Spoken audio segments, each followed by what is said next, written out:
舊約以賽亞書第46章，比勒屈身，尼波彎腰，巴比倫的偶像太在獸和牲畜上，他們所抬的如今成了重擔，使牲畜疲乏，都一同彎腰屈身，不能保存重擔，自己都被擄去。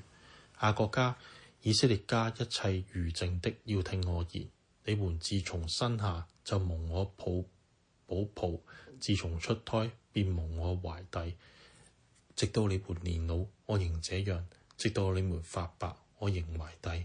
我已造作，也必抱抱；我必懷抱，也必拯救。你們將誰與我相比？與我同等？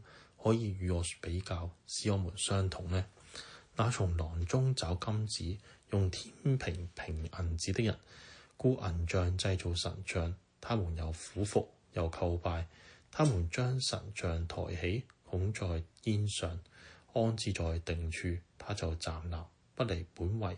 人呼求他，他不能答應，也不能救人脫離患難。你們當想念這事，自己作大丈夫。悖逆的人啊，要心裏思想，你們要追念上古的事，因為我是神，並無別神。我是神，再沒有能比我的。我從起初指明末後的事，從古時言明未成的事，說我的籌算必達定，凡我所喜悅的，我必成就。我召執鳥從東方來，召那成就我籌算的人從遠方來。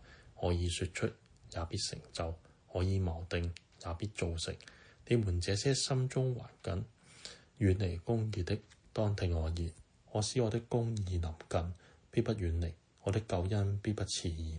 我要為以色列我的榮耀，在錫安施行救恩。